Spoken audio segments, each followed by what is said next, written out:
So, Yeah. again, sorry to everyone for our slight technical issues here. And we're starting our live talk with Mr. Charles Bolden now, who, as you have might read from the introduction, has taken part in 4 space shuttle missions and has been NASA administrator for, I think, 10 years, is it? And yeah, Mr. Bolden, why don't you introduce yourself better than I can? Hello to everyone. My name is Charlie Bolden, and as Den was saying, I'm a former NASA astronaut, and I served for both terms of President Obama's administration as President of the United States as the NASA administrator. And it's a pleasure for me to be here today with all of you, and hopefully I will get an opportunity to answer as many questions as I can. Before I go back to Den and let him take charge, I wanted to introduce everybody to a new friend of mine. I'm not sure if everybody can see this, but in case she's looking, her name is Asisa, and she's a 13-year-old young lady from Kazakhstan who wants to be an astronaut, and she asked me a question that I wanted to Mr. Bolden, I'm really sorry to interrupt, but we can't really hear you very well. Your voice sounds very silent right now. Can you do anything about it? How about now? Is that better? No, it's not much better. Ooh, we're not having a good day, are we? No. Oh, it's good now. It's better now. Okay. Pretty good. Okay.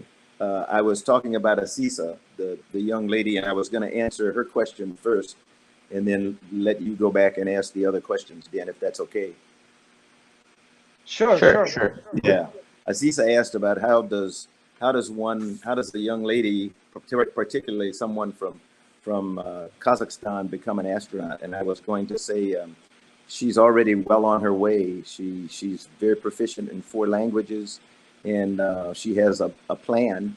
And I would say study really hard, work hard, never be afraid of failure. And she doesn't seem to be that way anyway.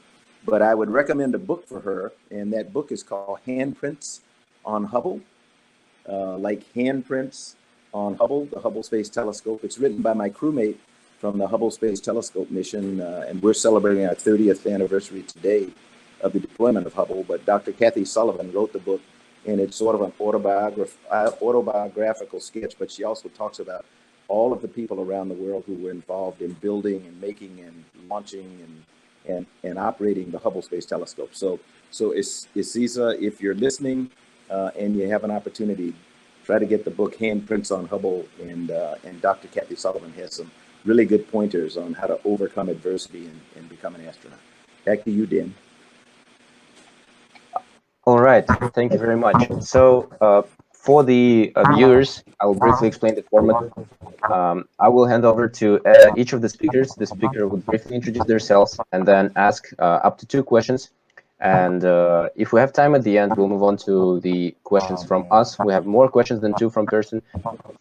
And at the very end, we'll ask some questions from the audience, which keep coming in our live stream chat function. So we first start with Yerasil. Yerasil, would you please introduce yourself and start off? Yerasil, are you here?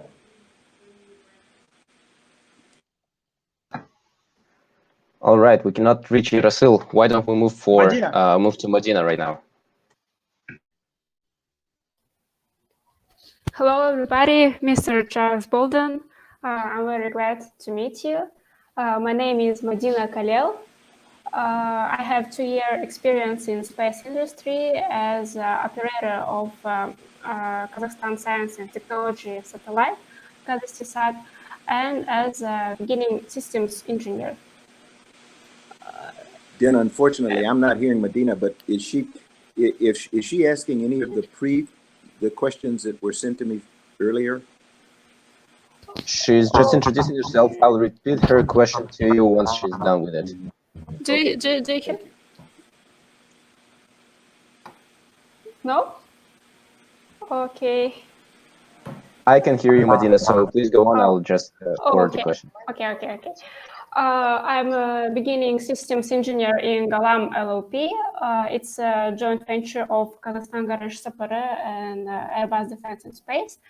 My question is, today, fighting COVID-19, many people are faced with psychological problems of self-isolation. So speaking of long-distance space flights, how do you think future astronauts should overcome the difficulties of isolation in a limited space in long-distance flights to Mars? All right, I'll try doing my best in repeating that kind of long question. So today, during the days of COVID-19 and quarantine and self-isolation, many people are facing psychological issues of being alone. And how do astronauts, in the context of long-time space flights to Mars or to any other destinations, deal with the isolation, and how do they overcome what they do? Medina, your question is an excellent one, and I am, we think about this quite a bit, and I'm not sure that we have an answer right now. We try to simulate the biggest thing that contributes to isolation for a crew, we think, is going to contribute to isolation for a crew on a long-term space trip like going to Mars, is the fact that the farther away from Earth you get, the longer it's going to take for a communication transmission to get from Earth or the moon to the crew that's on the spacecraft. Could be as much as 7 minutes. And so today, when the crews train on the International Space Station, we actually put time delays in such that they're having to deal with longer and longer periods of communication transmission delay.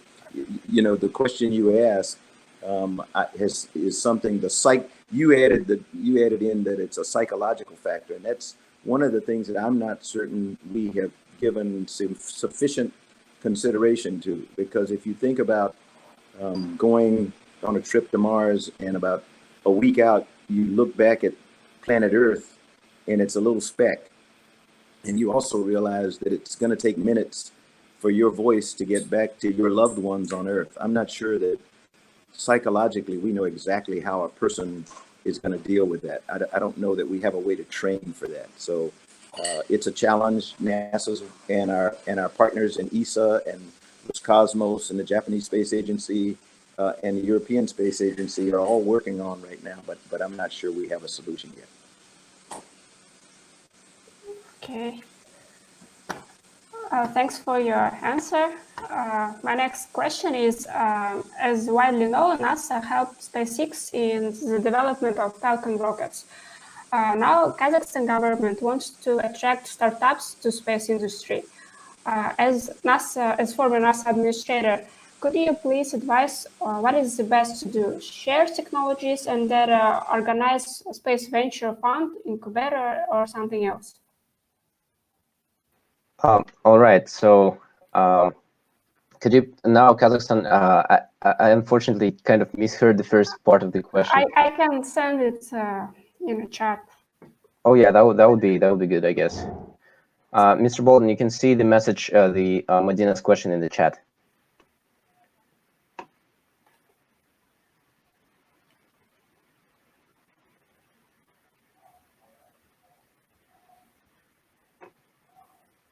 Mr. Bolden, you're muted. Mr. Bolden, do you hear me? I now hear you, Doran. And unfortunately, great. Yeah, Medina's question. Here we go, Medina. Your question that you just asked is actually very similar to what Arman, who is also I think on the line. He's one of the professors. Let me try to. Let me try to answer the question for you, because when NASA decided we were going to go with commercial capability to provide transportation from Earth to low Earth orbit, and we had companies such as SpaceX, and a company called Orbital that later became Orbital ATK. Today is actually Oh, is that Aziza on the Yeah, screen? here's Hi. Aziza. Yeah. Hi, Aziza. How are you? I'm fine. How are you? And Doing very I'm really thankful for your recommendation about book. fantastic. Aziza, can you distance your camera? Yeah, it's better. And I'll go back to Medina's question. Yeah. You know, in Kazakhstan, what NASA found was most of our international partners were not very familiar culturally.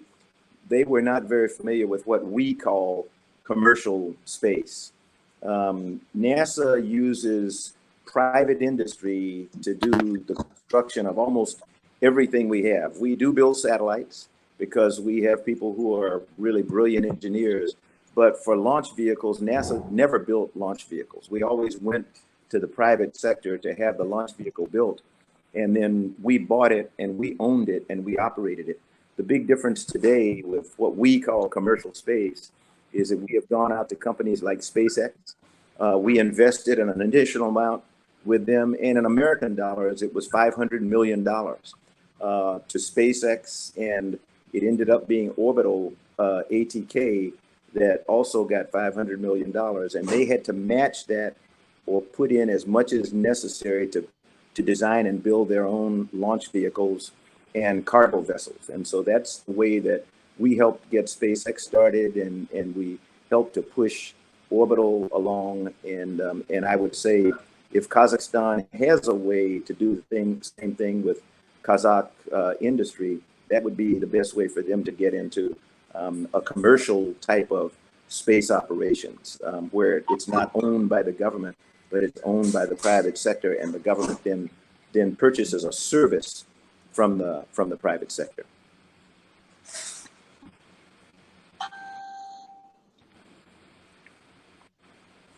Aziza, it's too close to your face, Aziza, your phone. Это слишком близко телефон к тебе. Чуть-чуть подальше, Азиз.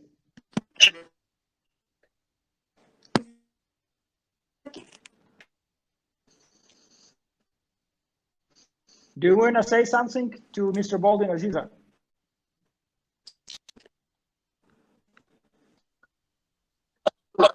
Yeah, can you introduce yourself?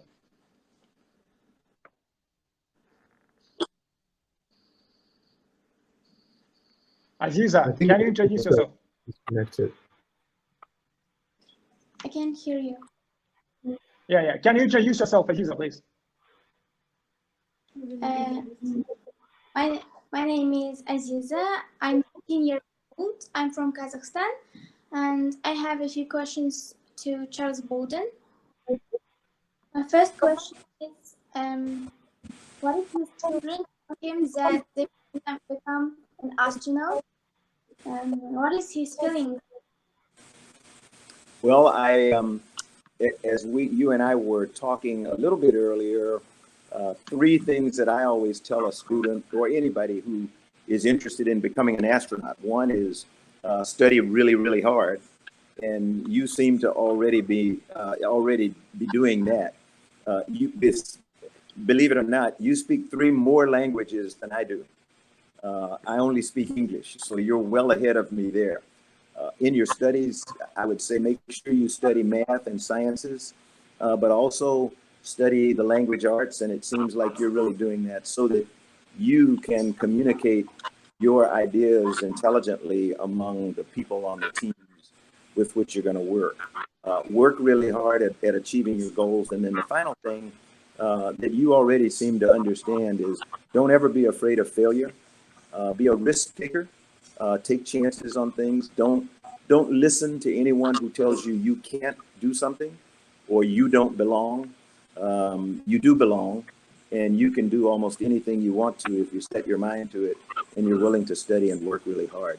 And can you repeat your second question? I didn't quite understand it. Second question is, what inspired you to become? Oh, you know, I never dreamed of being an astronaut, Asisa, growing up. I grew up in Columbia, South Carolina. And when I was growing up, many, many years ago, in the South, we lived under what was called segregation. So whites and blacks didn't live together, didn't go to school together or anything. So my school didn't have a lot of the subjects that the white schools had. And so I didn't have anybody that looked like me who was an astronaut. So I never dreamed of being an astronaut. But I did see a television program about the Naval Academy. And so I decided that's where I wanted to go to college. So that was the beginning of my inspiration to get where I am today. I did go to the Naval Academy, came into the Marine Corps, became a pilot, and then later a test pilot. And I met a person who was my inspiration, Dr. Ron McNair. Ron had grown up in South Carolina just as I had, was also African-American. But unlike me, he didn't take no for an answer. He wanted to be an astronaut, and he really pushed himself to do that. And he went to a pretty impressive college in the United States called Massachusetts Institute of Technology, MIT.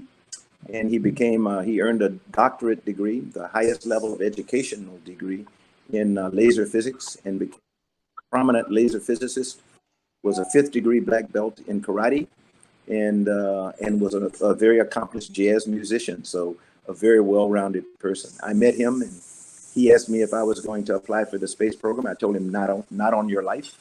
And he looked at me and said, why not? I said, they'll never pick me. And he looked at me and he said, that's the dumbest thing I ever heard. How do you know if you don't ask? So my answer to you is ask for anything you want. Be sure you don't accept no for an answer. So Ron McNair was my biggest inspiration for getting into the space program. Great, great. So the next, who will be the next? Supposed to be Rasul.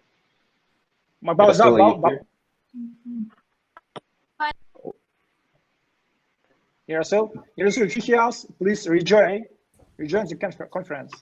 Bajan? Hello, can you hear me? Rasul, go ahead. Yeah.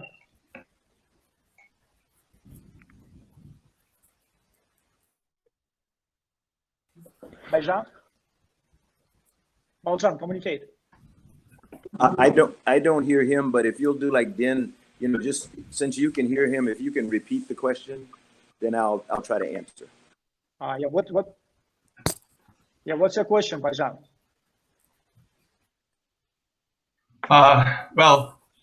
Mr. Bolden, can you hear me? Okay. First of all, it's an honor to talk to you. Let me introduce myself. My name is Bajan. I'm a senior at National School of Physics and Maths here in Nur Sultan. I'm very interested in space and physics, so I've been participating in physics competitions, and also I've graduated from United Space School last summer. Let's move to my questions. My first question is... Dimash, please represent Bajan, because Dimash, you know better Bajan than I know him. He can hear me.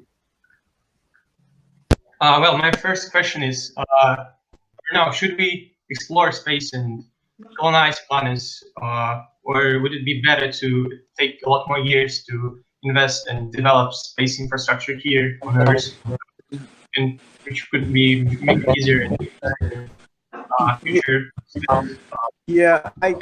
Bajan, I think it's now time for humans to venture to try to catch up with our robotic explorers. We actually have been exploring Mars now for 50 some odd years with robotic spacecraft. We've had rovers and landers and orbiting observers, the same thing with most of the planets in the solar system. And so I think it's actually time for humans to venture out and try to follow up on the work that the robotic explorers have done. One of the biggest questions we have is there life elsewhere in the universe? We believe that there may be life on places like Mars or on some of the moons of Jupiter or Saturn. Mars is the one place that seems to be hospitable in some limited way to human beings, and so we've chosen Mars as the likely place to go. And it's my belief and my hope that in the next decade, in the decade of the 30s, we'll actually have the technical know-how to send humans to Mars and have them survive and live there for long periods of time. I'm not a believer in colonization, you know, where humanity moves off planet Earth to some other planet. That's not what I want to do, but I do believe it's imperative that we move to other planets to explore, see how much we can learn about that helps us understand our own planet better, and to make our own planet better, to clean it up and make it a place in which we can safely live. Okay, thank you. Well, my next question is, how did it feel like sending the very first human voice message to Mars? You know, interesting, Bajan. The way we did it was I recorded my voice, and then we transmitted it the 7 minutes to the Curiosity rover on the surface of Mars. And then actually Curiosity played my voice back. So it was, the message was far too long. So I don't even remember what I said back then. But I think the intent of the message was to let people around the world know that, you know, we, NASA in the United States and our partners on the Curiosity rover were there for peaceful purposes, and that it was our hope that humans would one day follow Curiosity to the surface of Mars, and we would find ways to make life better for people back here on Earth with the discoveries that we make on Mars.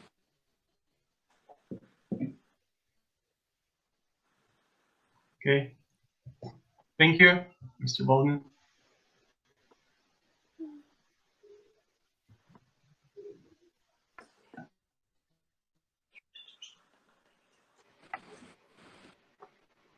Darn, are you there? You have the next question? No, that's it. Oh, I think Dimash, I think you can change the RM right now. All right. So next turn is Sergey. Is Sergey here? No. Hello, can you hear me? Hello? Mr. Bolden, can you hear Sergey? Yes, I can, sir. It's okay. I saw you. I don't know whether I heard you or not, but good morning, dear participants, I Mr. don't Bolden. hear you, but go ahead and ask your question, and they'll relay it to me. Is that okay? Okay. Okay. Yes, again, present yourself, please. Yeah, we do hear you. Okay. So, dear Mr. Bolden, my name is Sergey Prokudin. I'm lead design engineer at Galam joint venture company and responsible for the thermal and radiation analysis of spacecraft. So, having approximately 13 years of aerospace experience, I would like to ask you some questions, and thank you, the hosts, for such possibility to express my question for such a prominent person. The first one question is, Mr. Bolden, on your own opinion, what kind of NASA ongoing currently projects are most perspective in terms of the common human good? All right, let me forward that question, because unfortunately the introduction was quite long, and I cannot really repeat. But the question was, Mr. Bolden, in your own opinion, which of the currently ongoing NASA projects is the best for human good? Sergey, thank you very much for the question. And believe it or not, I have your biographical information, so I do know about you. Interestingly, I think personally that NASA's #1 project right now for the benefit of humanity is a program called SERVIR. And I'll spell it for you. It's SERVIR, SERVIR.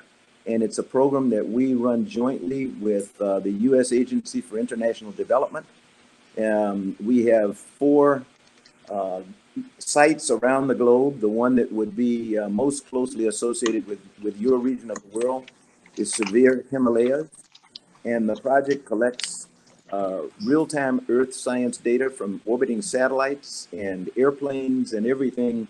And it helps people around the world with water resources management, with crop development, disaster planning and relief, and just trying to make the world a better place for all of humanity. It understands that one of the biggest challenges for humans upcoming will be food security. And so the program allows us to work with countries around the world in trying to ensure that there will be food and water for people a generation from now. So that's the program that I think NASA has that has the most indelible impact on humanity right now. Okay, can I ask the next question? Sure. Sure, go ahead. Okay, so Mr. Bolden, right now so many countries are trying to participate in space exploration, and it's not secret that any country trying to find out an own place and take competitive advantages to investigate something new or to propose new commercial opportunities for others and for humanity as well.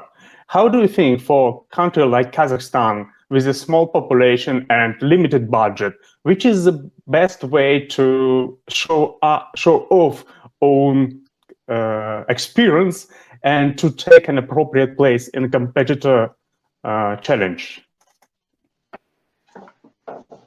All right, that's going to be a bit difficult, but the question was, there are many countries that are, like all of the countries around the world are trying to explore space now, and every country is trying to find its own kind of like unique places, as far as I got it, in a space exploration. And in this context, for a country like Kazakhstan with small population and limited budget, what do you think would be the best way to show off experience in space exploration and to offer that for offer this for human race, I guess? Yeah. Sergey, when I first read your question, I thought to myself how curious that you would ask, being from the country from where today all human journeys into space begin. Because for Americans, since 2003, all of our astronauts who have been working on the International Space Station have launched from Baikonur. They're in Kazakhstan. It's not something that makes Americans very happy, because we would like to have our own launch capability. But for the last 17 years, American astronauts have traveled to Kazakhstan to get to space. So that's one way that Kazakhstan is already intimately involved in the exploration of our universe. The other thing is, as we were talking earlier to Medina, that Kazakhstan can do is try to find a way for the government to support their private industries and small companies, large companies, all of which have contributions to make, whether it's in pharmaceuticals research. If you look at what's going on today across the globe, everybody on this call is being impacted by the COVID-19 pandemic. Not a single person on the call today doesn't know about it and is not being impacted by it in some way. And all of us, by uniting and trying to find a cure for one thing, but most importantly, trying to find a vaccine. There's a lot of research that goes on the International Space Station today among many nations, some large, some small. But there are ways for countries like Kazakhstan to do experiments in low Earth orbit. There will be commercial capability to do experiments in the years ahead. And I would say for Kazakh industry, through the support of the government, to try to find a way to get involved with the research that's going on right now on the International Space Station, but within the next few years on orbiting commercial platforms. I think that will be the key for Kazakhstan to become a critical participant in the research that's going on to make the world better. If you look at another thing that's sort of minor, but astronauts and cosmonauts on the International Space Station today are working with an experiment on plant growth, where we're actually growing, it's called veggie, and they have actually grown lettuce and small, what I call cherry tomatoes and beans, and they're edible. So the astronauts are actually able to grow food on the International Space Station that they can use to feed themselves. And the techniques that they're using on the space station are some of the techniques that we're trying to see whether they would make food growth better here on Earth. Whether you're talking about hydroponics, where you just fertilize or the plants with spraying fluid on the roots, or other kinds of methods. So there are things that can be done. Great. Okay, Yeah, Charles. I think we don't hear you. Charles, I have a question. Do you hear me? I hear you. I did not Yeah, hear Sergey, but Den and you giving me his questions, that worked well. Okay, Charles, did you have time when you felt that you cannot do something or you cannot achieve something and you almost wanted to give up, but then you did it? Who or what influenced you in that case, and how? If you had this case. I am somewhat embarrassed to tell you, I have lots of cases, and I'll go all the way back to when I first started flying airplanes. I mentioned earlier in response, I think it was to one of Medina's questions, I never dreamed of being an astronaut. But over time, I never dreamed of flying airplanes either.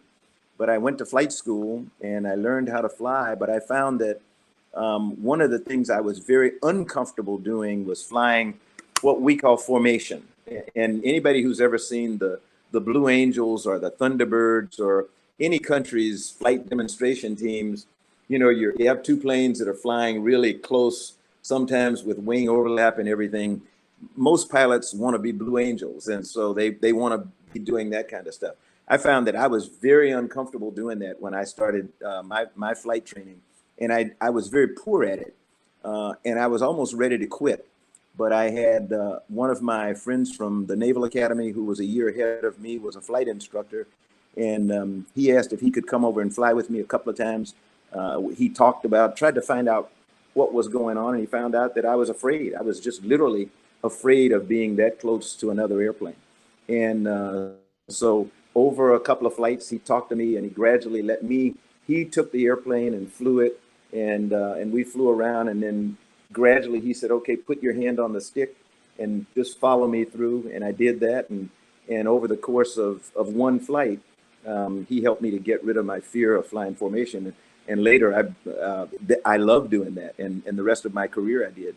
The second thing that you may be surprised, about 6 months prior to my very first flight, STS-61C on Columbia, we were training in 1985, 86, and we were about 6 months away from flight. And as the pilot, you have huge responsibility for almost all the systems on the space shuttle. And I was really struggling with the electrical system because it's very complex. It's quadruply redundant. And I remember telling my commander, Hoot Gibson, that I didn't think I was ever going to learn all this stuff. And I was really worried. And Hoot kind of patted me on the shoulder and he said, hey, don't worry about it. All of us have been here before. It's just very complex. Hang in there, keep studying. And I can guarantee you within a few days, a few weeks, if not days, all of a sudden the light bulb's going to go off. And he was absolutely right.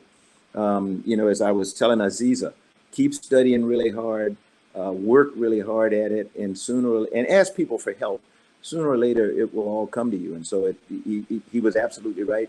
About 6 months out, all of a sudden the light bulb went off, and I became relatively good at doing what I did as first the pilot and then commander twice on the space shuttle.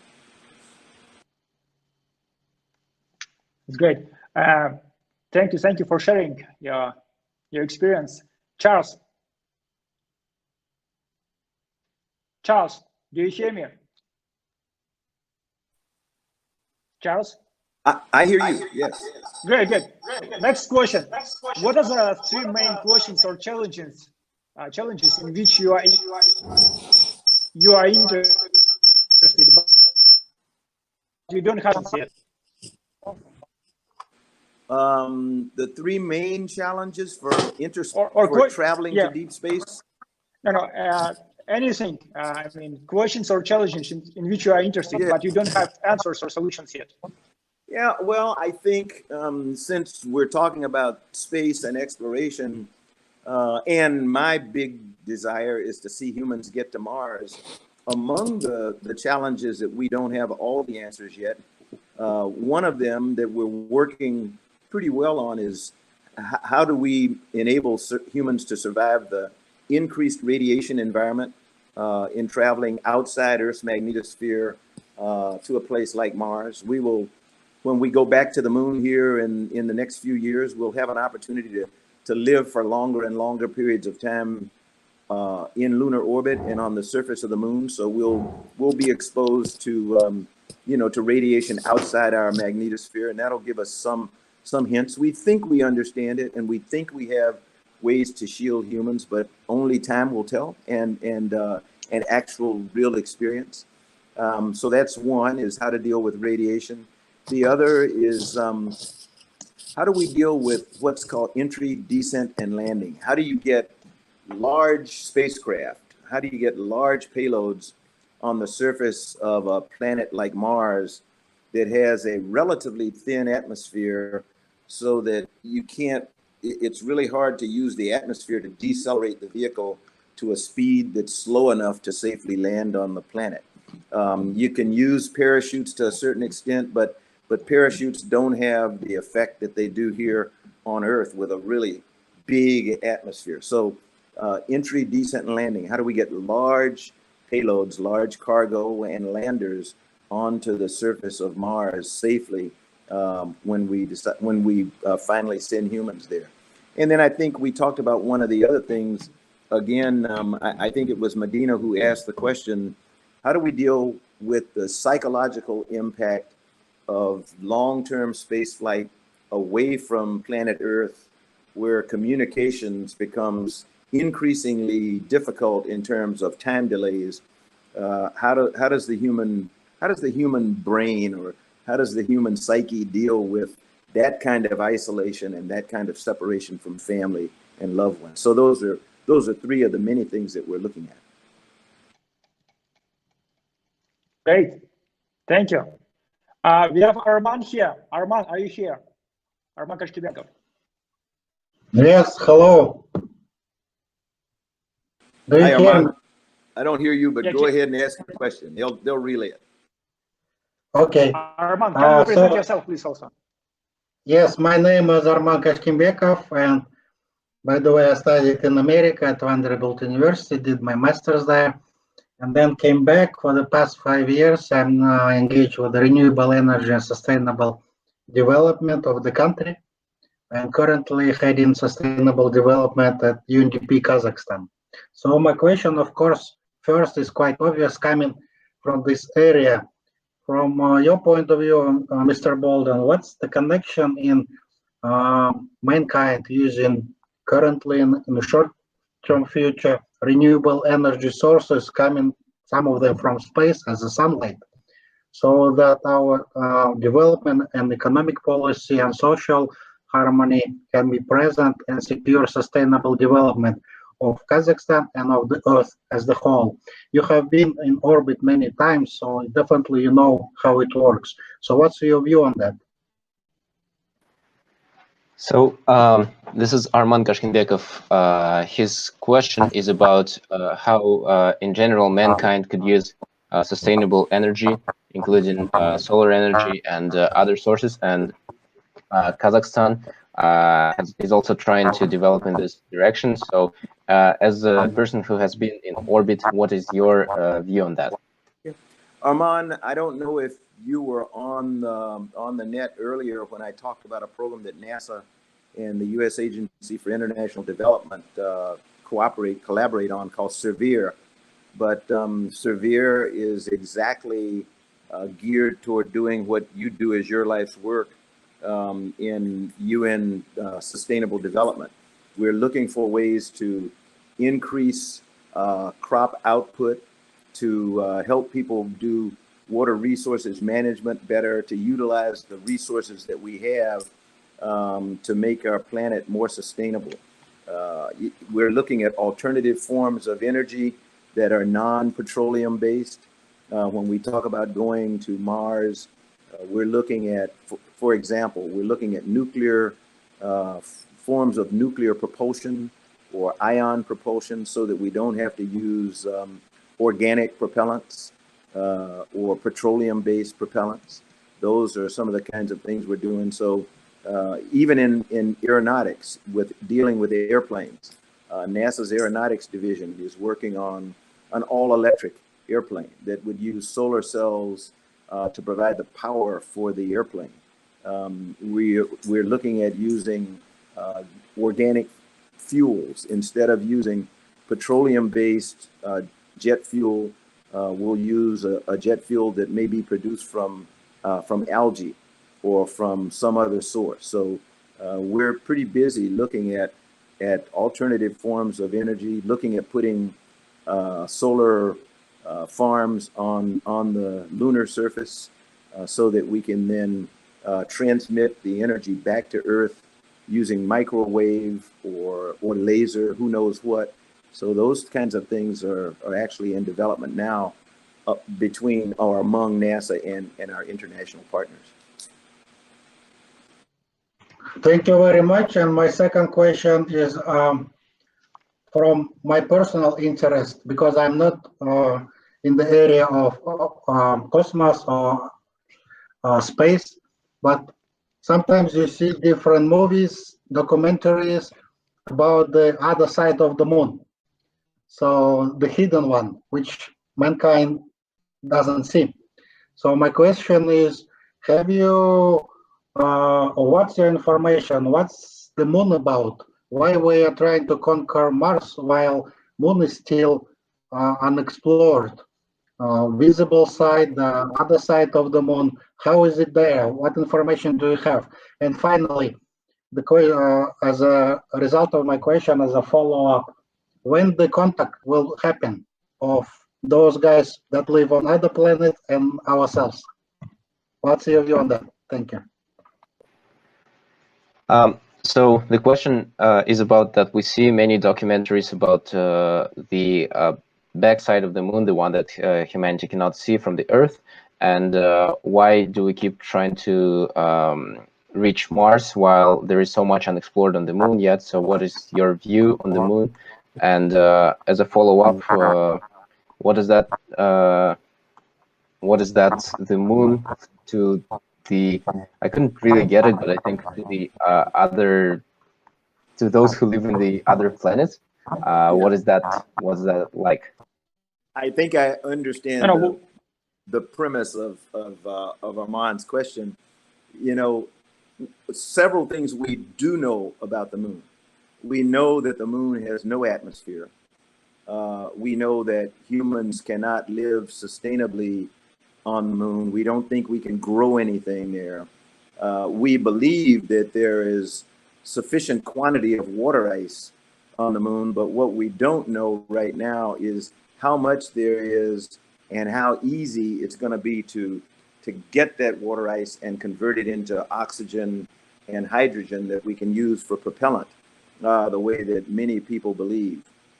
We think there may be what here on Earth we call strategic minerals.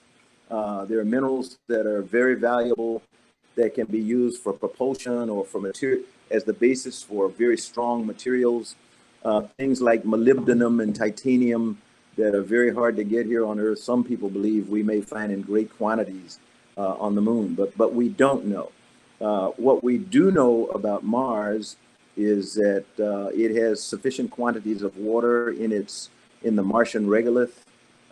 It has some oxygen in its thin atmosphere, and we have an experiment that's going to go up on the next rover here, the end of this year, Persistence, an experiment that's called MOXIE, that's going to actually extract carbon dioxide from the Martian atmosphere and try to dissociate it into its constituent pieces and parts. So we'll get oxygen out of the carbon dioxide Mars atmosphere.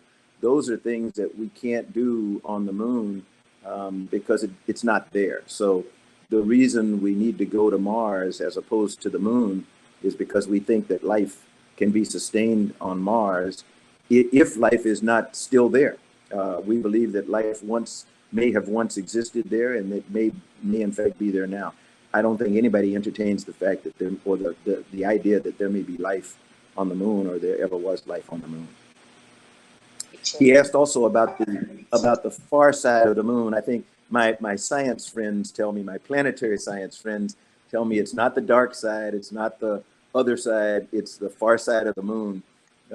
And the reason we go to the far side of the moon, where our friends the Chinese are right now, is because that's one of the places that we think are some of the larger deposits of water ice in the south pole of the moon.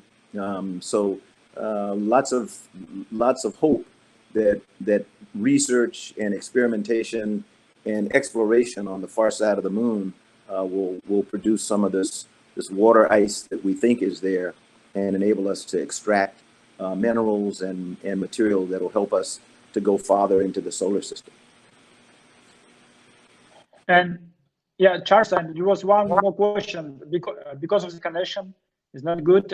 So he said, Arman asked you when we will have a connection, contact with a foreign. What do you think, in your opinion? When will we have commercial capabilities? No, when we will have contact, when we have connection or contact, first contact with the foreign creatures. Oh, well, that's a great question, and nobody, I don't think he anybody, has. Yeah, I'm not sure. I, for one, don't think we're going to find intelligent life even when we get to Mars. There may very well be intelligent life elsewhere in the universe. So far, we've seen no indication that it exists in our solar system right now. So it may be in a distant galaxy or a distant solar system, but I think it's not going to be in our lifetime when we encounter intelligent life. I hope so, but I don't think that's really going to happen. I think they'll have to come to us. We don't have the capability to get to them yet because of our limitations on travel, both in time and distance. I see. Artur? Okay, hello, can you hear me? Can you hear me, Mr. Bolden? Your phone is too close, Artur. Okay. My name is Artur, and I'm an amateur astronomer, and I have two projects called Astronomical Tours and School of Astronomy for Children in Nur Sultan. And my first question about the moon. NASA recently announced a lunar crater radio telescope on the far side of the moon. And what do you think, how will this project be done? By Artemis or by separate launch, any project? It's very interesting. Arturo, I don't know how NASA plans to do it, but I think given the international interest in placing large telescopes on the lunar surface, particularly on the far side of the moon, I think it's actually going to be international collaboration and possibly led by some of the commercial, private companies that have now won contracts from NASA to build lunar landers. And I think that's actually going to be the way we're going to implement it. We'll take the components for the telescope through a number of commercial landers, sort of like, how SpaceX and Northrop today and our Russians take components of things to the International Space Station piece by piece, and then we assemble them on station. I think it'll be the same thing on the surface of the moon. We'll utilize international partners, we'll utilize commercial entities, and even academia, colleges and universities that will contract for flights to the moon and then down to the lunar surface. And I think it's going to be an international collaboration that will include industry, governments, and academia. Okay, thank you, Mr. Bolden. And second question is, how did the first space flight affected to you? How did it change your mind or your outlook on life? What did it change? My first flight to space was like all four of my flights to space. They changed my perspective on planet Earth. You know, I was always a person of faith, so I don't think I changed my faith as a practicing Christian. That wasn't changed. I think my faith may have become stronger as a result of having an opportunity to look at our universe from the vantage point of orbiting Earth. But your perspective on the planet, how beautiful it is, how fragile it looks, and the critical role that we as human beings play in sustaining this planet. Armand, you know, who was on a little bit earlier and asked the question, his life is spent right now in trying to sustain this planet on which we live. And I think more of us need to be like Armand and his colleagues who look at ways that we can clean up our planet and preserve it, rather than ways that we can go to some other place in the solar system as an alternative to life here on Earth. Life here on Earth, this is the only planet that humanity knows we can survive on for long periods of time. So I think the challenge for us is to figure out how to clean up this planet, how to get it back to a point where life is sustainable for generations and generations to come, as we explore deeper into the solar system and try to use the lessons we learn here on Earth to preserve other places in the solar system, as well as use lessons we learned in other places in the solar system like Mars to make life better here on the planet. Great, thanks to you, Mr. Bolden. Thank you. Thank you very much. Charles, yes. Do you have some? Do I have questions? Yeah, maybe you have some questions. No, not really. I've been enjoying the questions that have come in from your audience. I was wondering if is Armand, I'm not sure I pronounce it correctly, but you had one other person who was head of engineering design at the National Space Center. Is he on? Yes, I'm here. Because Armand asked his question provided beforehand was essentially the same as one that Medina asked earlier about how did NASA, how did we help SpaceX in the development of Falcon rockets, and how could the Kazakh government attract startups to the space industry?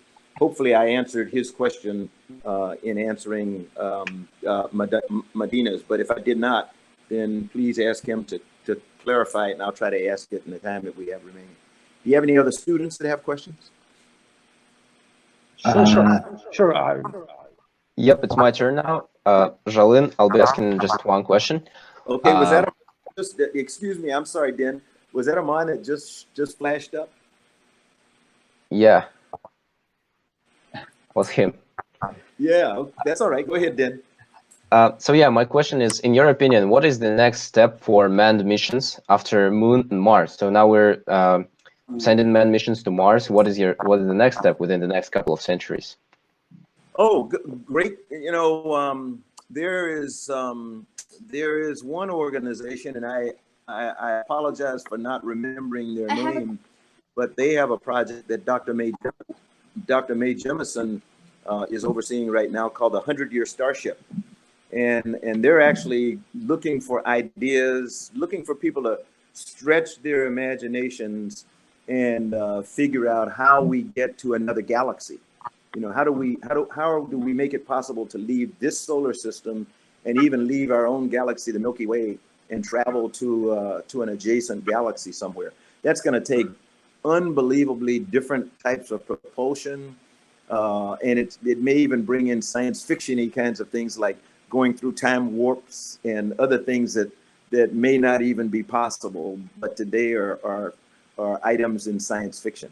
So unfortunately, I don't think in our lifetime we're going to see travel much farther than Mars for humans. And the primary reason is, so far, we don't think that there is a way to make it sustainable for human beings. You could go to Europa, one of the large moons of Jupiter, where we think life may exist under the ice in the ocean of Europa, or maybe even under the ice on a moon of Saturn called Titan. But we just don't know that it's, that we can get there, or that once we get there, human beings could sustain life. Europa, the problem is the radiation environment around the planet Jupiter, between Europa and Jupiter, is so extreme that even robotic vehicles won't last very long. So we know humans could not survive. Thank you very much for your answer. Jalin? Okay. Hello, Mr. Bolden. Can you hear me now? All right. Can you hear me? And I can't hear him, but have him ask his question and then relay again. Oh, okay. So my name is Jalin. I'm an incoming freshman at the University of California at San Diego. I'm going to study computer science. I'm a space enthusiast, and I'm also an alumni of the United Space Corps in 2018. So my first question is, so as it is well known,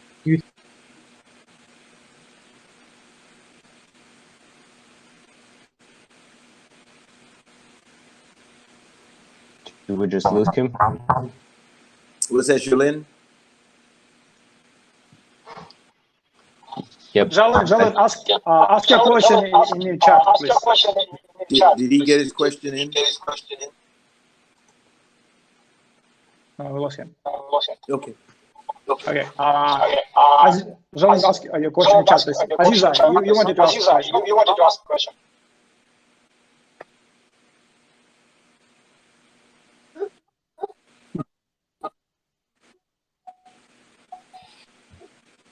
Aziza, we don't hear you. Guys, next, please. Okay, we hear you. What was your parents? What was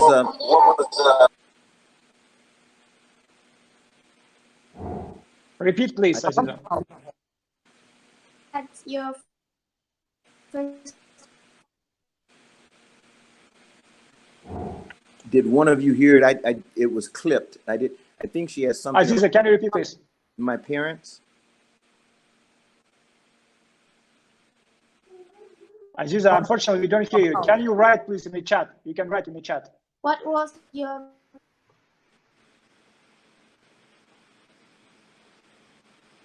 Aziza, you can write your question in a blue box. This is a chat. Dorian, meanwhile, why don't we move to the next speaker? What was your sure. Oh, what was my parents feeling when I had my first spaceflight? Yeah, I do hear you. Aziza, unfortunately, when I flew my first space shuttle mission, my father had already passed. My father did not live to see me become a NASA astronaut. He lived to see me become a test pilot, and he was at my graduation, but we lost him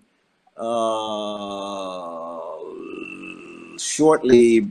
In fact, we lost him shortly before I became a test pilot, but he knew I was going to do that. My mother lived throughout my time as a NASA astronaut, and she actually went to every one of my launches. She was very nervous, afraid maybe, and always asked me, when was I going to get a real job?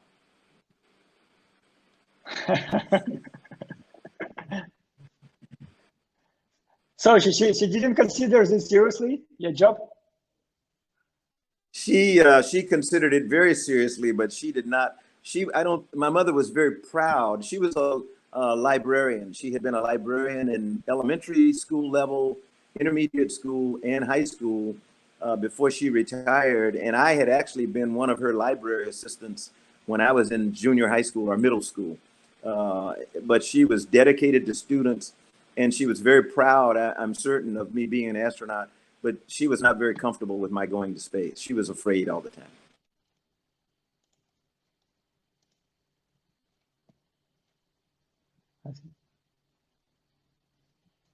Next, please, guys. Yasul? Yasul? Yasul? Sure.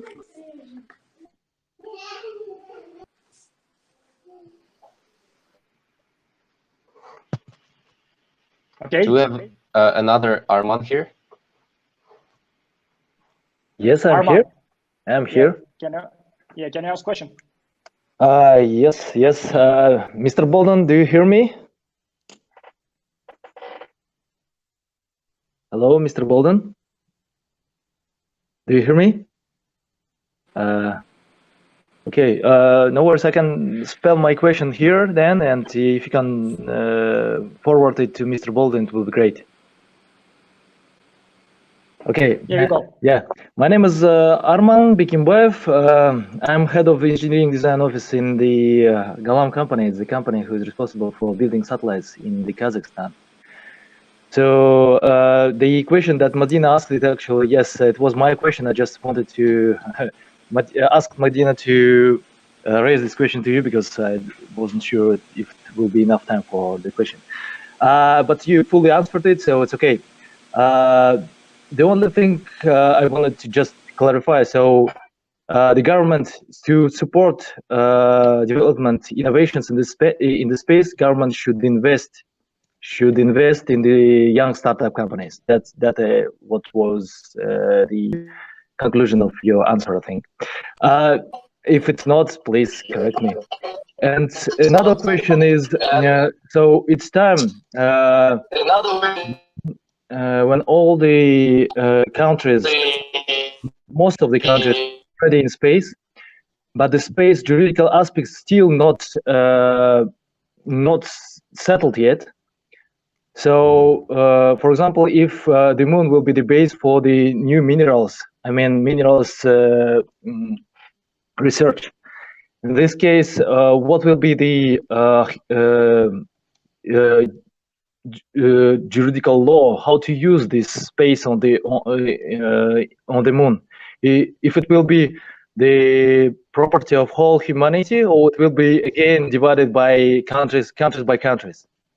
The same for the space around the Earth, for example.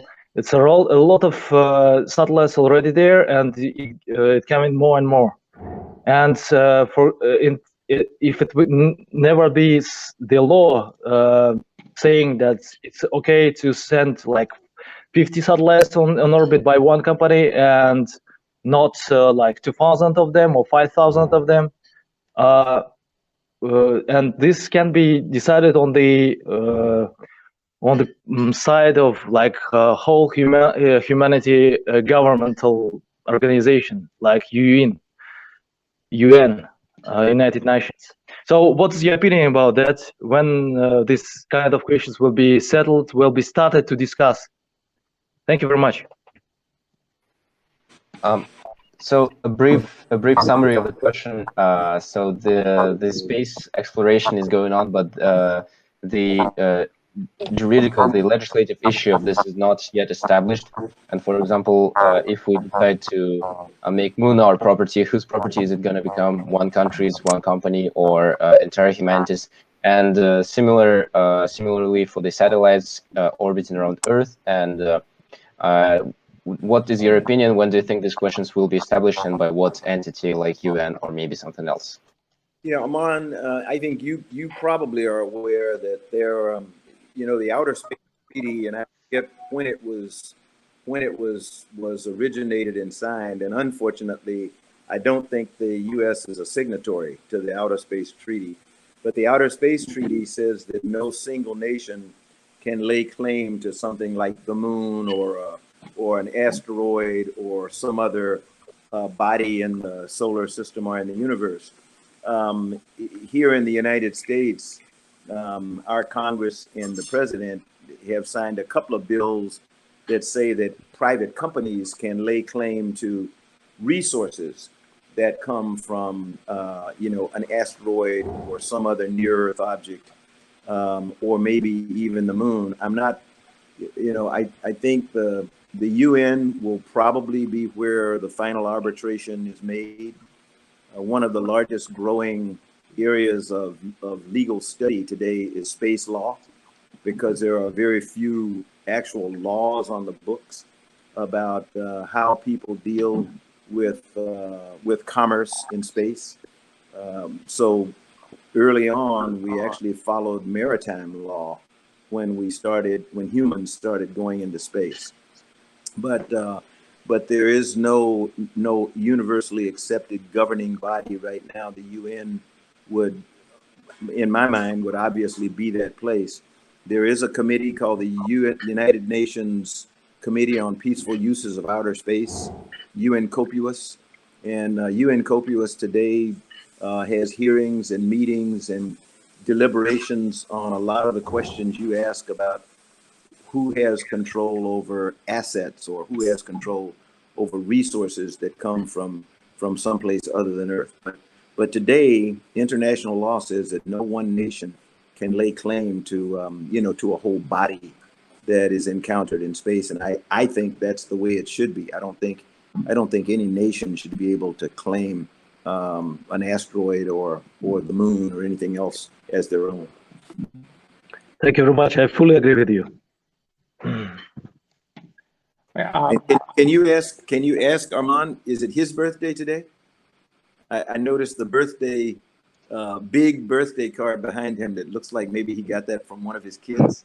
Is it your birthday today? No, it's not my birthday. No, it's just the present of my boy. It was this year. That's why it's still there.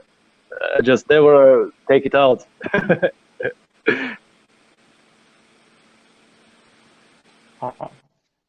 Charles, do you hear me? It's Doran. I hear you, Doran. Yeah. There are questions from Facebook and internet sure. coming to us. Okay, so this is a question from Manap. How developing countries such as Kazakhstan or other countries can contribute on space missions? For example, especially Artemis program.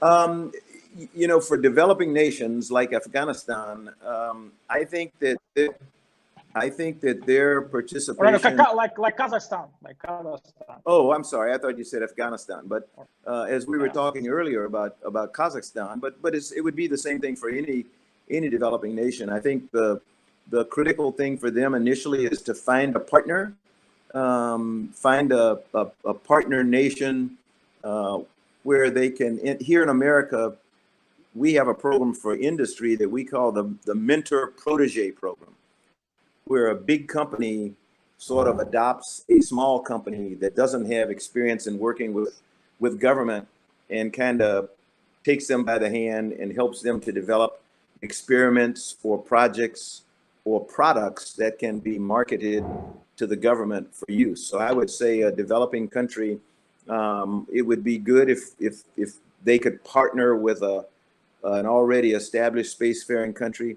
NASA, for example, really tries to reach out to developing countries. We have today more than 800 formal technical agreements with more than 120 countries around the world. And Kazakhstan happens to be one of those countries. And those agreements could be anything from basic fundamental STEM education all the way up through aeronautics and science or human spaceflight. Now, right now, the human spaceflight part is generally with the larger nations, the more experienced spacefaring nations. But I would say for a country like Kazakhstan, you probably have a pharmaceuticals industry or a materials processing industry where you build material that goes into airplanes or rockets. And those companies and those industries and universities in Kazakhstan should partner with American universities. MIT is MIT, Stanford, Harvard, American universities that have a long time experience in space flight and exploration to form partnerships. I would say that's the best way to get involved. Great. We have more questions. Can I ask? Charles? From internet, from Facebook. Sure. And from Instagram. Yeah. So this is a question from Dinara Aydarbekova. Mr. Bolden, when you were in space, did you see something unusual? Do you see something unusual? Interestingly, you see lots of things unusual. Unfortunately, you never saw anything. I never saw anything that made me think that there was life around my spacecraft. You see things, for example, when we were flying on the space shuttle, because the very aft end of the shuttle, what we call where the main engines are attached to the shuttle, it gets very, very cold when the liquid hydrogen and liquid oxygen are flowing in to fuel the spacecraft for launch. And it gets so cold in a very humid environment like the Kennedy Space Center that you get, sheets of ice that are pretty thick on the aft end of the shuttle. And when you get to space, it goes through a process called sublimation, where it goes from solid directly to gas. It doesn't melt, but it goes from the solid state to gas, and chunks of ice frequently break off the back of the shuttle, and they start floating around, and all of a sudden you see these big things floating out around the spacecraft. You take pictures of it, or you put a camera on it so that the people on the ground can analyze what it is, and it almost always turns out to be something that we really understand what it is. But those are probably the most unusual things we see. There are some really exciting, unusual scenes like lightning down on Earth viewed from space, from the vantage point of space. And lightning was one of my favorite natural events, where you see lightning that dances from cloud top to cloud top, or from cloud to ground, or every once in a while you'd actually see lightning travel from the ground up to a cloud. That was a very spectacular light show. And sometimes traveling over areas like the Amazon region, the Amazon jungle in South America, or over the deserts of Africa, you would see these lightning shows that you could, let your mind run, and it was almost like you were watching a light show that had a symphony orchestra behind it, and the light, was dancing around to the music from the symphony orchestra. So that's one of the a natural phenomena that you see, that sometimes we understand, sometimes we don't. Yeah, great. A lot of emotions, yeah. So, Charles, and people also, what are your favorite books? I hate to admit it, I'm not a big reader of hard books, but I am a voracious listener of what we call audible books. So yeah. I have several, I don't know, probably 40 or 50 books in my Audible collection, and some of my favorite, my favorite is The Martian, and I've actually listened to that one several times. I also love On Becoming by First Lady Michelle Obama, former First Lady Michelle Obama, and so there are a number of books that I would say I'd recommend to anybody, but those would be two of my favorite.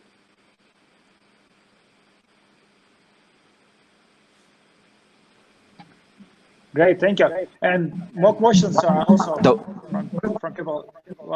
Dorian, I'm really sorry to interrupt, but that would be a bit unfair to those students here who. No, there are questions from Facebook. There are questions from Facebook. But Yaroslav and Jalin haven't asked any questions yet, so let them ask one question. Let's go. Yarosil? We didn't hear you. Hello, Mr. Bolden. Can you hear me? But Mr. go Bolden? ahead and ask. So, can you hear me now? Go on, we'll repeat your question. Okay. So, and I'm interested in space technologies, and if the situation with COVID will be good this summer, I will go to the Johnson Space Center at Houston with the USS program. And my question is, can you describe your NASA administrator experience, features of this position and experience you gained, and what you understood during your administration time? Yes, that's my question. All right, Mr. Bolden, Yarosil's question was. Yarosil, can you please turn off your mic? So his question was, can you please describe your NASA administrator experience, what you learned, what you felt there, and what changes did it bring to you? Well, you know, I served as the NASA administrator for almost 8 years, both terms with President Obama, and it was quite an honor and quite exciting and quite challenging. I found that, first of all, I was not very well prepared for what would come. I technically, you know, I had the background, but I had never been in a political environment like Washington, D.C. and like government. So I found I had to learn how do you maneuver through the political landscape? How do you find ways to work effectively with Congress and with the administration? Because you're actually, NASA is a part of the executive branch of our three-part government. We have the executive, the legislature, and the judiciary. And NASA actually belongs to the president. It's a part of the executive branch. And but the money comes from the legislative branch. So you have to figure out how you work effectively with both the House and the Senate, Democratic, Republican, and Independent. And I think I learned that one of the things I had to do effectively as the administrator of NASA was to become a very good storyteller, which meant I had to be able to go in and explain the programs that we felt NASA should get funded, if we were going to have any chance at all that Congress would fund them, or that the president would approve them to be proposed, because every program that NASA did was in a way, it was the president's program, since we were a part of his administration. My biggest challenge was people, and that's always the case. I spent 34 years on active duty in the Marine Corps, and there my biggest challenge was people. How do you take care of your people and make sure that they are safe, that they feel like they're making a valuable contribution, and so my job as the NASA administrator was sort of to act as an umbrella over the organization, so that the criticism and other kinds of things that would come from outside the agency, whether it be from Congress or every once in a while from the administration, that my workforce would be shielded from that, and that they could really focus on their work.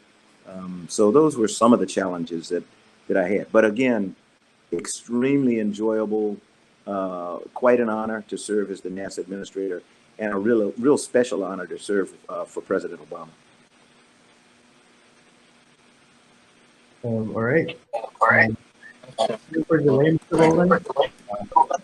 I'm the last year, so the question I wanted to ask in both high school career and college career was, so because of the governmental confidentiality policy at NASA and other aerospace agencies, a lot of international students are not allowed to work at such companies. So when will those companies allow those international students to work at those companies? Because there's a bunch of internationals around the world who want to work but can't. That's my question. Dimash, did you get it? Yes, I did. I think I do have your question here. So, Gauhar, I will repeat this question now because I think no one was actually hearing Jalin, but I kind of have this question here.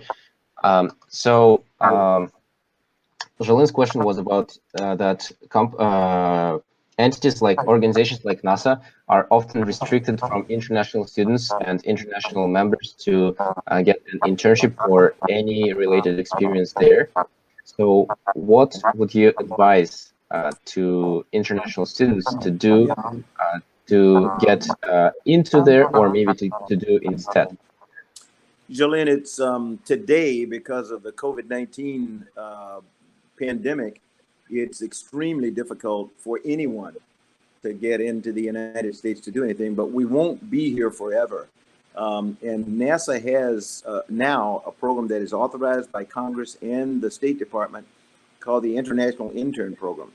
And, you know, as a student, if you can be sponsored by your home country, and the country itself selects you, NASA doesn't select you, but they can sponsor you to come to apply for the International Intern Program, and that will give you an opportunity to come to one of the NASA centers in the United States and work for anywhere from a few weeks to maybe a few months, where you get an opportunity to work alongside NASA scientists and engineers and see how we do things before you go back to your country.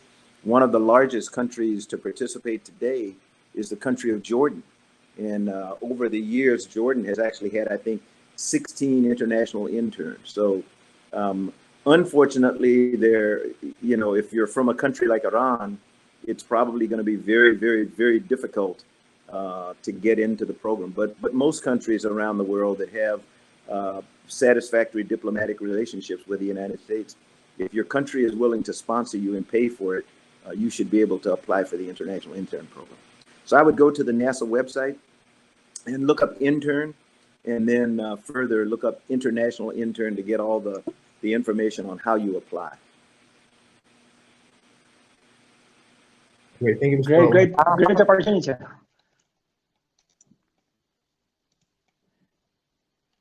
Yes, there are questions from internet. What materials do you recommend about space and rockets?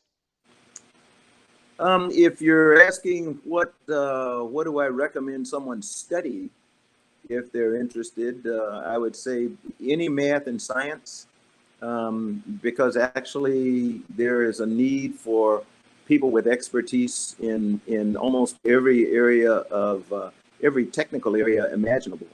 NASA does work in aeronautics. We do work in the 4 big areas of science: earth science, planetary science, astrophysics, you know, and what did I say? Planetary science? I think I did.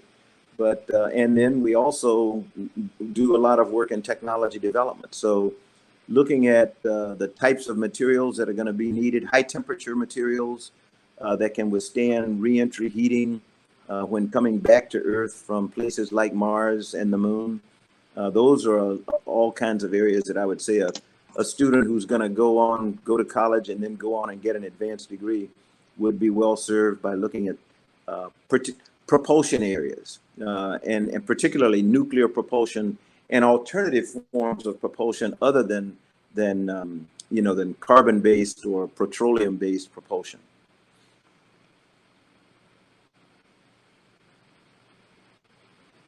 Thank you. Arthur. Yeah. Charles, do you have time? We can probably do maybe two more questions. Okay, great. I have a question, Mr. Bolden.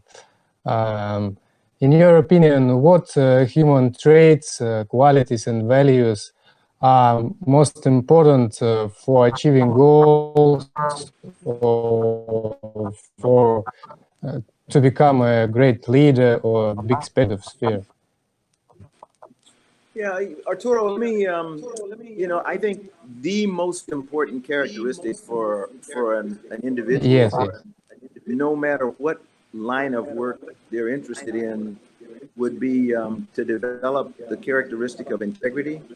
You know, honesty and integrity. It is most important, and it's the one thing that that nobody else can give you. You know, you're born with integrity. It's God-given, and the only person who can take it from you is you. Nobody else can make you lie. Nobody else can make you try to deceive people. So I would say that's characteristic number one. Always be someone that people can trust and believe. Do not be afraid of bringing bad news. You know, people, we're finding today here in the United States, as we battle with the COVID crisis, the American public, you know, nobody likes bad news, but the American public can deal with bad news. They just want honesty, and they want to know, you know, if we're going to have to struggle through something, I want to know that I'm going to have to struggle through it, and I want to know that somebody has a plan for getting through that. I think I mentioned before, I spent 34 years on active duty as a Marine, and I got to love Marines. They're absolutely phenomenal because they will do anything you ask them to do, no matter how difficult, as long as they trust you. And you know, if you tell them, hey, this is going to be a really bad mission we've got to go do, and some of us may not come back, they're okay with that because they know that you're going to do everything you can to take care of them and try your best to make sure they get back. So number one thing is integrity. The other thing I would say, take care of your people.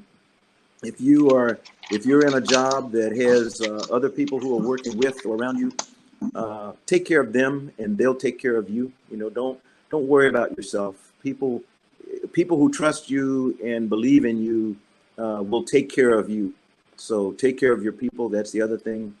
Don't forget your family. They love you and they care for you. So don't forget them at all. Spend time with them. And then I guess, you know, I could keep going, but another characteristic would be one that sometimes people take as weakness, but it's called empathy, and it is the ability to feel for other people, to try to understand what other people are going through. Again, I go back to what we're doing today with COVID. It's really, really, really important for us to be empathetic toward other people. Most of us are not suffering. Most of us are not sick or have not been sick, but we have to empathize with people who are going through that now, and we have to empathize with families who are watching their loved ones just die right in front of them, and they can't even get to them to be with them in a time of need. So those are just a couple of things. But thanks very much for asking that question. That's an awesome question. Thanks to you, Mr. Bolden, for these great advices. Thank you. Thanks, Arturo. Maybe one Madina, last do you have question. a question? We can. Madina? Okay, if I Hi, can. Madina. Good to see you again. I'm sorry. I wish I could hear you. Okay, my last question is, how do you imagine the future of astronautics by the end of the 21st century? Mr. Bolden, the question is, how do you imagine the future of astronautics by the end of the 21st century? Boy, I don't know that I can imagine, Madina, but let me tell you where I hope we are. And I hope we're there long before the end of the 21st century, because I think technically a lot of these things that I want to see are well within our grasp. Let me come back to Earth first. I really would love to see us be able to further develop communications methods like laser communications that allow us to get much more data over a very short period of time from point A to point B. NASA has done some experimentation with laser communications between the moon and Earth, and it works incredibly well because what light does is we can put large packets of data into a lot of streams of light that come down simultaneously, and so it gives you the false impression that you're actually talking. You know, light is traveling faster than it really is.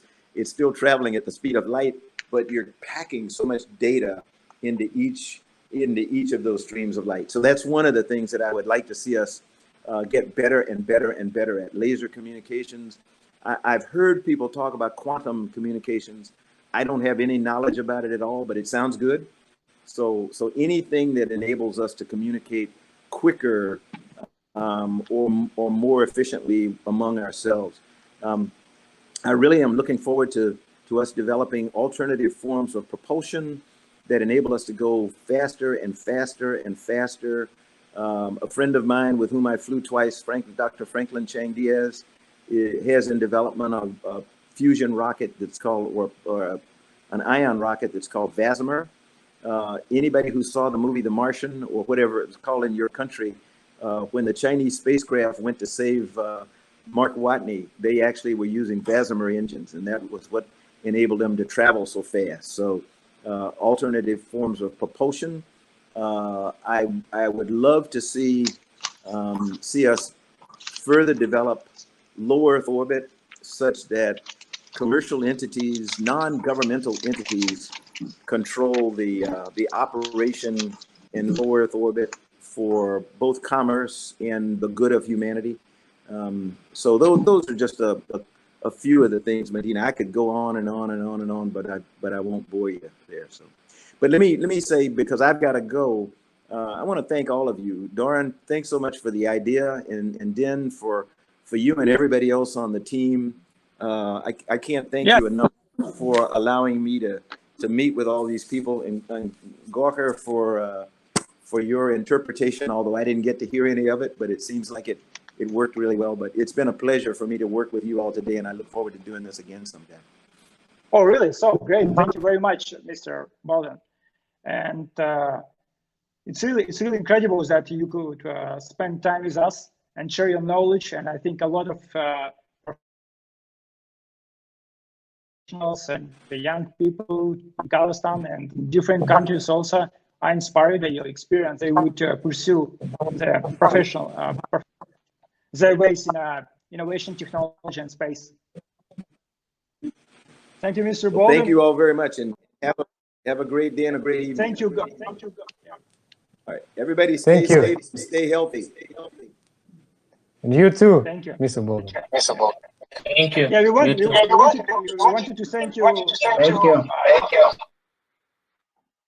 Thank you to Association of Bolshak, the Center for Interest, to U.S. of Embassy in Kazakhstan, and to Gauhar Moikenova, he's a translator, and to you, Serjan Batybekov. Guys, thank you very much for being here with us today. Thank you, guys.